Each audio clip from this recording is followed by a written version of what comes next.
I'm Mark Laux, Extension Weed Scientist for the Ohio State University.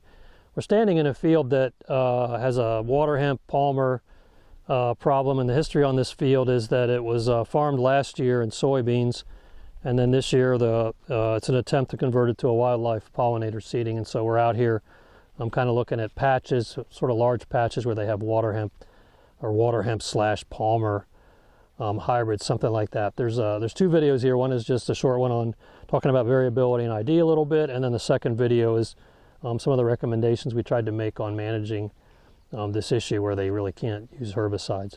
So the neat thing about this field is it's like a salad bowl of amaranths, really. You have water hemp plants that look a lot like water hemp. You have plants that look more like palmer. You have some that look in between, which in a population like this, it kind of illustrates just the inherent variability. And then probably at some point, the source of this population, there was some hybridization that happened between these, and they can do that. So there's also some red root pigweed out here. We're not really terribly concerned about red root pigweed. Red root pigweed is ubiquitous here in the States. Got a rough stem, these rough shaped leaves that tend to be kind of widest in the middle. And so I think everybody's pretty familiar with that one. But anytime you identify pigweeds, you still, we go to the stem first to see if it's hairy or rough. Now palmer can occasionally have a little bit of roughness to it, but water hempwood, and typically they're smooth, so there's that. And then if you look sort of in the vicinity I'm standing at, there's a plant here which has a smooth stem, and then again some of these plants, like this one's been mowed, but you can see how big that stem got before it was mowed, which is one of the characteristics of something that has some palmer genetics in it, the ability to put on a stem like that, really this early in the season. And water hemp won't typically put on a stem quite like that. So you see some plants that just have a lot of water hemp in them, like this one here, kind of angular, tends to kind of have a darker green color in some cases, sort of more of in some cases like a pigweed, a longish leaf. And then you have some that look more like a palmer plant, like this one. So if you look down on that one, it does look kind of somewhat like a red root pigweed, but it has a smooth stem.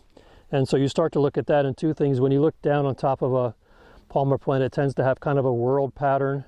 And then also you tend to the leaves start to look a little more diamond shaped within that variability. And then sometimes the leaves can have a watermark, although I would say more often than not in our scouting, we find that the palmer doesn't have the watermark on the leaf, but it's a reddish, very sort of striking watermark in the middle of the plant. But I mean, if you look at some of the variation here, just plants in a row, it's just really cool from a weed scientist perspective. Like, you got several plants in a row here, and here's your water hemp, right?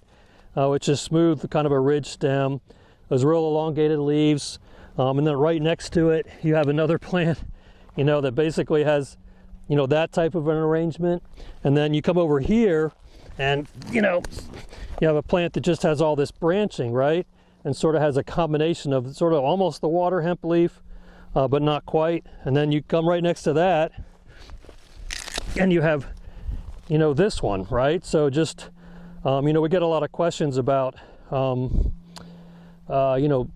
populations that, okay, it looks like water hemp, or possibly it's palmer, and we get photos sent to us. And the truth is, on some of those, we basically have to confess we're not really absolutely sure. We would know if it would throw a seed head. Of course, the other side of that is we don't want these plants to throw a seed head. We want to shut them down so they don't go to seed. So just a lot of innate variation. So don't be surprised if you see that in a population and see characteristics of both palmer, water hemp. And then if you ever have any questions about ID, get a good set of photos and email them to us. We'll help you out, or send us plants or whatever.